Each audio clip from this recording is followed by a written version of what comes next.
So the meetings in London went very well. They're part of all of the preparation work that we do before we have the formal engagement with the EU. As you know, this is the continuation of the 9th round of talks. That requires a lot of preparation in order to ensure that everyone who goes in the room for the United Kingdom side is working hand in glove together. We understand each other's positions. We work out exactly what the presentation of that should be, as you would expect any negotiating team to do, and as I have no doubt that the EU team do also. That produces a better engagement in the room, a more productive engagement in the room, and I'm very pleased with how that work has been done, not just this time that we've been in London for this purpose, but in all of the work that we've done to prepare for the engagement with the European Union, as we prepared for the engagement with Spain in the run-up to the New Year's Eve agreement. Well, as you said, these 2 days of negotiations are not new rounds. They're actually continuing the last round, the 9th round. So can we read into this that it doesn't bode well and that things haven't been going that well? Well, it should neither be seen to bode well or not to bode well. Remember that I've said before, but I don't know whether I've been able to convey sufficiently to you, the level of complexity that is involved in this negotiation. So one sentence in what might become a UK-EU treaty might refer to a body of European law that is 1,000 pages long and which has never applied in Gibraltar before. Now, we did a lot of work with those stakeholders, those relevant stakeholders in Gibraltar last year and the year before that, and going back to the summer of the referendum to prepare ourselves for those 1,000 pages of text. So I do know that people who are, for example, in trade in Gibraltar are concerned that they haven't had sufficient engagement with the government on these issues. They have. We had the engagement after the referendum. Subsequently, we've met, we've spoken to different sectors of industry. We have prepared ourselves and the UK in the analysis that we've done of our economy and write down an X-ray straight through to every aspect of trade. So the fact that we are taking a little longer than any of us would wish is because we have to do this with the complete diligence that we need to bring to the table if we are going to be able to reach agreement, to understand the detail of that agreement, to go straight through into the regulations, directives, decisions, and treaty texts of the EU. That's not the UK-EU treaty, but the EU treaties and which parts of it might now apply in Gibraltar and what the consequences of that will be. Of course, there's a lot of case law of the European Court of Justice dealing with established parts of the EU treaties, the directives, decisions and regulations that apply under them, and all the case law as well. We need to analyze all of that in order to be able to agree potentially, I said, to one sentence of a potential UK-EU treaty, to one reference in one sentence in a UK-EU potential treaty to a particular body of law that might apply to Gibraltar. This is hugely and massively complex, because if you end up with a UK-EU treaty that has, let's just say it has 40 pages or 400 pages, the cross-referencing from there takes you to 4,000 or 40,000 pages of EU law that might never have applied in Gibraltar before, because issues relating to goods never applied in Gibraltar before. So that level of complexity has to be dealt with if we are successful in negotiating a UK-EU treaty. Chief Minister, is it all or nothing, or could we see the bits that have been agreed on implemented, and those bits where you find that perhaps are proving difficult or even impossible to reach agreement on just parked? It is not all or nothing. I mean, I think that we have to try for everything. I think all sides might decide in the end that it has to be a less ambitious arrangement, but that shouldn't stop us from seeking the more ambitious arrangement. And indeed, you don't pay me in order to seek the less ambitious arrangement only.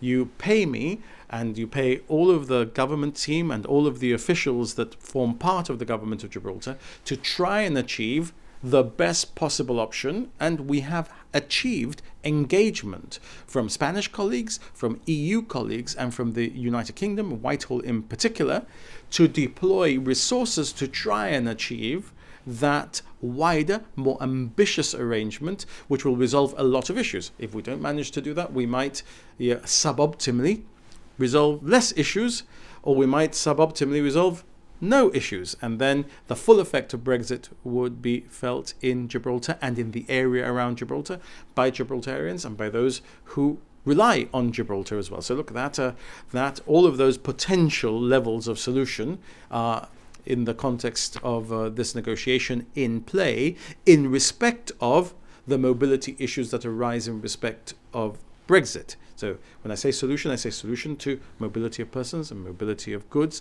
which is what unlocks that, nothing else. We heard the Armed Forces Minister, James Heappey, in London highlighting the ROC's huge strategic importance.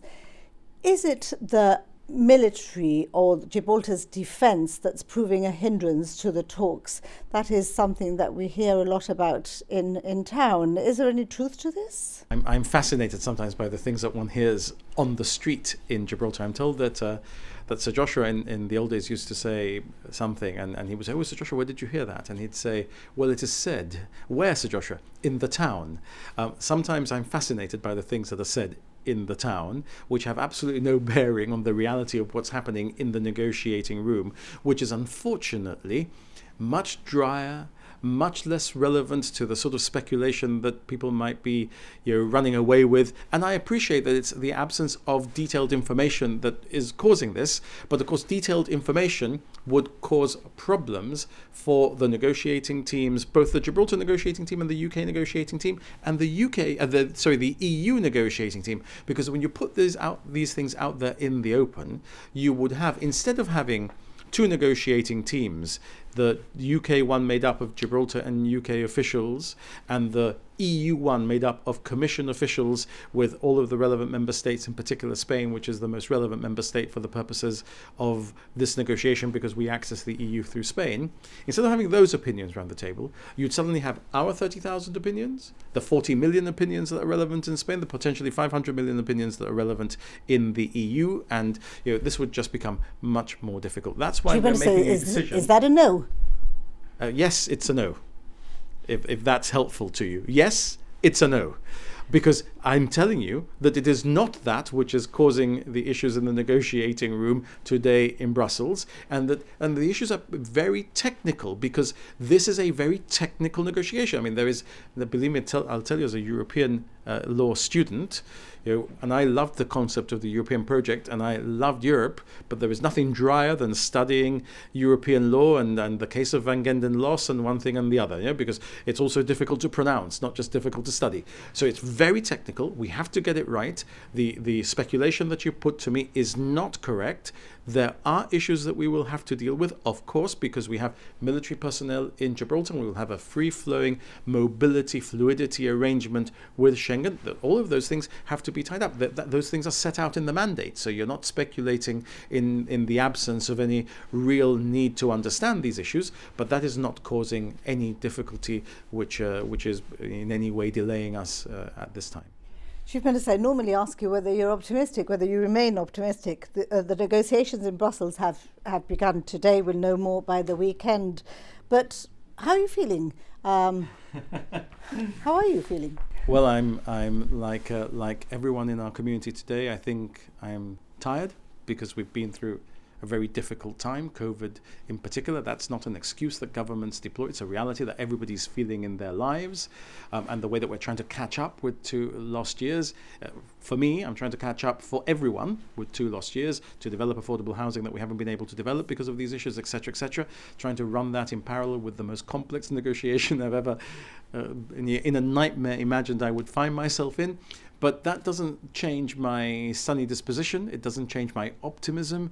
And my optimism has fueled my career in the law and in politics. It will continue to fuel my career in the law and the politics. I always temper my optimism with realism. So at the same time as I'm optimistically pursuing various courses of action, one of them this negotiation with the support of the United Kingdom and with the engagement of Spain and the European Union on the other side, I'm also realistically preparing, with the help of the Deputy Chief Minister and all of the team, for the eventuality that we might not be able to have a successful negotiated outcome, because that's, first of all, the correct way to behave, the responsible way to behave, and it's the only way to negotiate, because if your opponent suddenly thinks that you have no plan, if they don't give you what you want, then obviously they have you against the ropes, and we're not not going to put Gibraltar in the context of any negotiation in a situation we would be found against the ropes by our negotiating opponents, although I do hope that we're not going to be facing this prospect of negotiated outcome as if we were opponents, but in the negotiating room we all have different things that we feel we need to achieve,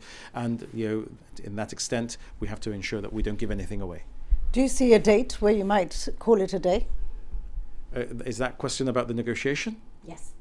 Well, I have a date in mind, and I think all of us do, but we don't want to throw away the potential that we might all think that we are much closer than you need to think, than you need to be to do a deal at the last minute, and have set up a date which then starts to work against all of us in public, at least at this stage. I think we're all trying to continue in good faith to keep going, because the obstacles that we have found are very often technical obstacles, which are obstacles not because of politics but because of legalities that need to be negotiated around, understood, percolated through the process in order to be able to resolve them.